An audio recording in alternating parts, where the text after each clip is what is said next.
आप देख रहे हैं कर्तव्य एवं निष्ठा का बयान, साहित्य और संस्कृति का बयान, समता की आवाज बयान टीवी।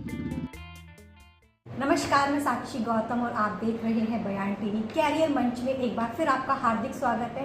और आज हमारे साथ वर्धमान महावीर मेडिकल कॉलेज के कम्युनिटी मेडिसिन विभाग अध्यक्ष डॉक्टर जुगल किशोर हैं। आज हम इनसे जानेंगे कि आफ्टर 12th मेडिकल क्षेत्र में क्या संभावना है। डॉक्टर साहब, आपका स्वागत है हमारे चैनल पर। डॉक्टर साहब, 12वीं के बाद मेडिकल के क्षेत्र में क्या संभावनाएं बढ़ जाती हैं? साक्षी, ये जो प्रश्न आपने पूछा है आप ही का प्रश्न नहीं, हर यूथ का ऐसा प्रश्न है जो 12वीं अभी पास की है। वो सब ये सोच रहे होंगे कि हम क्या करें। कुछ जो बच्चे हैं जिन्होंने साइंस लिया है, जिन्होंने बायोलॉजी लिया हुआ है पर्टिकुलरली, वो हमेशा ये चाहते हैं कि डॉक्टर बने।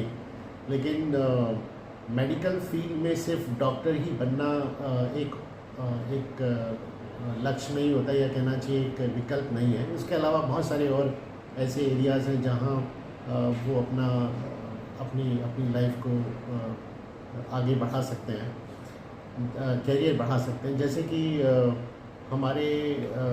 हम शुरू करते हैं कि आयुष का जो क्षेत्र है अभी हमारी गवर्नमेंट भी उस पर बहुत बढ़ावा दे रही है, जिसके अंदर आयुर्वेदिक, होम्योपैथी, यूनानी और आपका नेचुरोपैथी, योगा, इसमें बैचलर की डिग्री होती है और नीट के थ्रू ही इसका एग्ज़ाम होता है। तो जो बच्चे MBBS के नहीं करना चाहते, MBBS में नंबर आता है, उसके बाद में वो इसमें चले जा सकते हैं कि आयुष वाले बैचलर डिग्री कर सकते हैं।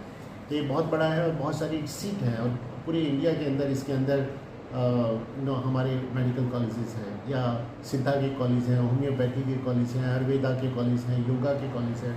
तो इन सब के अंदर पॉसिबिलिटी बढ़ जाती है और इसके बाद में भी डॉक्टर बन जाता है इंसान। और आज के वक्त में क्योंकि ऑल्टरनेटिव सिस्टम इतना तेज़ी से बढ़ रहा है, तो सभी को ये एक ऐसा कैरियर है जिसमें ज़्यादा ठीक है।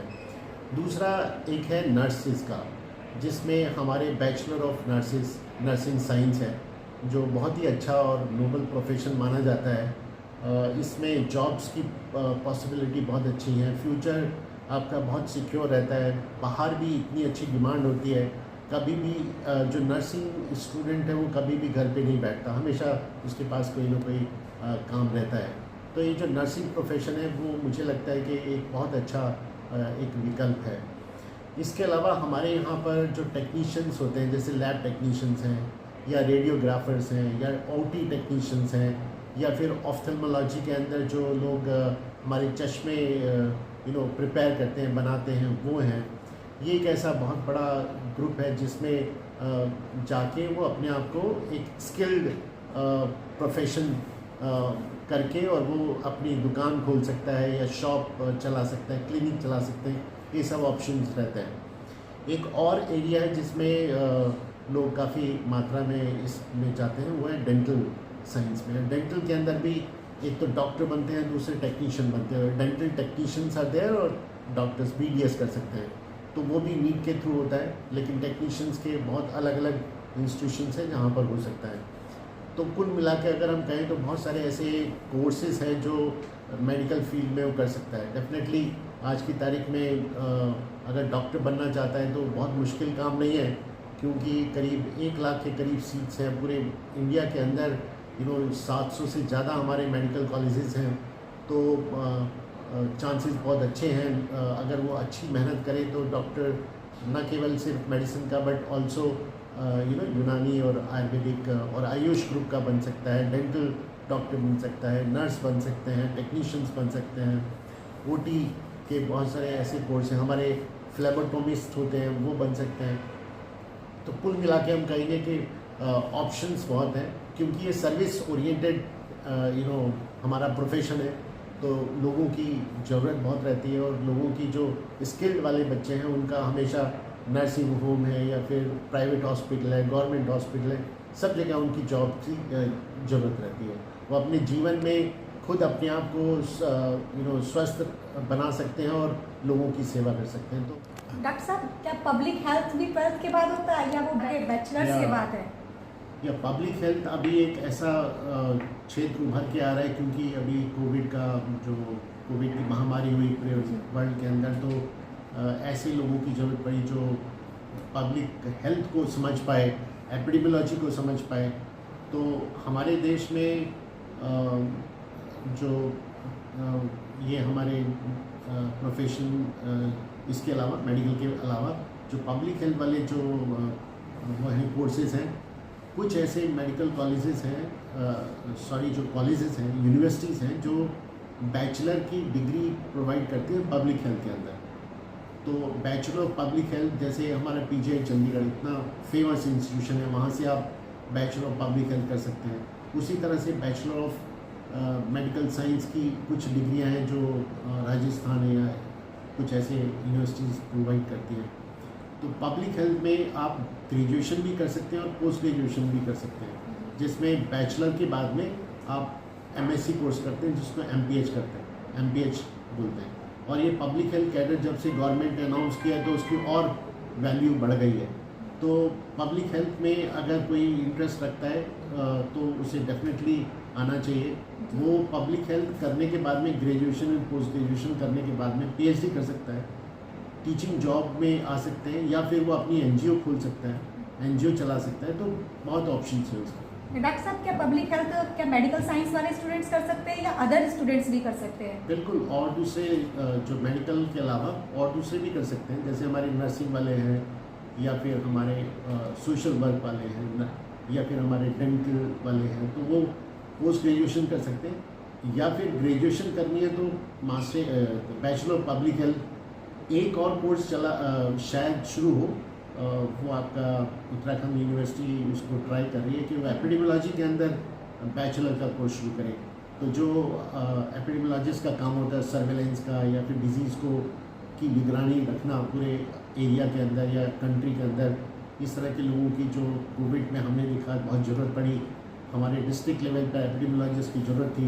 तो उसमें ग्रेजुएट कोर्स करने के बाद में पोस्ट ग्रेजुएट का भी प्रोविज़न है। एमएससी एपिडेमियोलॉजी भी शुरू मतलब ऑलरेडी चल रहा है, तो ग्रेजुएशन करके वो भी कर सकते हैं। तो पब्लिक हेल्थ का जो रिक्वायरमेंट है वो पूरे देश में, पूरे वर्ल्ड के अंदर ऐसे ऐसे बढ़ रहा है, और लोगों को समझ में आ रहा है कि नहीं, एक पेशेंट को जो ट्रीट कर रहा है उसी वक्त में हमें एक कम्युनिटी को मैनेज करने के लिए, ट्रीट करने के लिए भी डॉक्टर की ज़रूरत पड़ती है। वो इस तरह के लोग हेल्प कर सकते हैं। तो आपका कम्युनिटी मेडिसिन जो है उसमें कैसे स्टूडेंट्स जा सकते हैं? हमारा जो कम्युनिटी मेडिसिन है एक्चुअली वो डॉक्टर्स ही है जो एमबीबीएस डॉक्टर करते हैं। वो पोस्ट ग्रेजुएशन हमारी हर मेडिकल कॉलेज के अंदर प्रोविज़न होता है कि वो एमडी कोर्स हमारी कम्युनिटी मेडिसिन में करें। और दूसरे बच्चे हमारी कम्युनिटी मेडिसिन नहीं कर सकते। जैसे हमारे मेडिकल साइंस में कुछ सब्जेक्ट हैं, उसी में एक कोर सब्जेक्ट कम्युनिटी मेडिसिन का है।